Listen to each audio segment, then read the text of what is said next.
தெனாலிராமன் கதைகள் 267. மௌனம். விஜயநகர பேரரசில் ஒரு முறை மன்னர் கிருஷ்ணதேவராயருக்கு ஒரு விசித்திரமான சந்தேகம் எழுந்தது. அரசவையில் கூடியிருந்த அறிஞர்களிடம், இந்த உலகில் எது மிகவும் வலிமையானது, கல்லா, கடலா அல்லது காற்றா என்று கேட்டார். ஒவ்வொருவரும் ஒவ்வொரு கருத்தை சொன்னார்கள். சிலர் கல் வலிமையானது என்றனர், சிலர் கடல் என்றனர். ஆனால் மன்னர் திருப்தி அடையவில்லை. தெனாலிராமன் அமைதியாக இருந்தான். மன்னர் அவனை பார்த்து, ராமா, உன் கருத்து என்ன? நீ ஏன் மௌனமாக இருக்கிறாய் என்று கேட்டார்.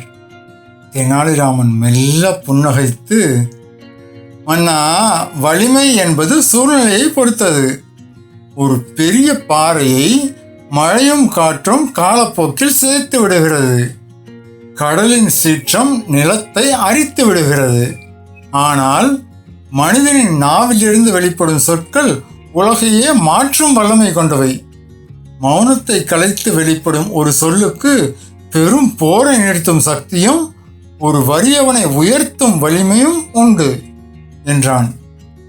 மன்னர் சிரித்துக்கொண்டு, உன் வாதம் விசித்திரமாக உள்ளது. உன் சொற்களின் வலிமையை நிரூபித்து காட்டு என்றார்.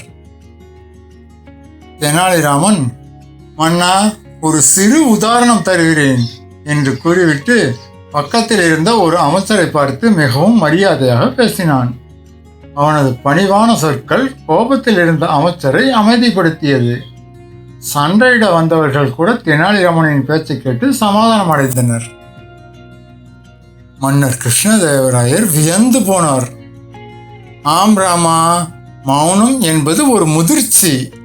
ஆனால் அந்த மௌனத்தை உடைக்கும் சொற்கள் அறிவாக இருந்தால் அதுவே உலகின் வலிமையான ஆயுதம் என்பதை இன்று உணர்ந்தேன் என்றார். அரசவையினர் தெனாலிராமனின் சாதுரியத்தை கண்டு கைத்தட்டினர். வார்த்தைகளின் பயன்பாடு எப்படி ஒரு சூழ்நிலையையே மாற்றி அமைக்கும் என்பதை மன்னர் அன்று புரிந்து கொண்டார். மௌனம் மற்றும் பேச்சு ஆகிய இரண்டின் முக்கியத்துவத்தையும் அவன் மன்னருக்கு அழகாக புரிய வைத்தான். நீதி. சரியான நேரத்தில் பேசப்படும் அறிவார்ந்த சொற்களே உலகின் மிகச்சிறந்த வலிமையாகும். எப்பவும் சொல்கிறது தான். உங்களுக்கு பிடிச்ச தலைப்பை கமெண்ட்டில் சொல்லிட்டு போங்க. நாளைக்கு அதே தலைப்பில் தெனாலிராமன் கதை வரும். அதுக்கு முன்னாடி இந்த சேனலுக்கு சப்ஸ்கிரைப் பண்ணுங்கள், லைக் பண்ணுங்கள், கமெண்ட் பண்ணுங்கள்.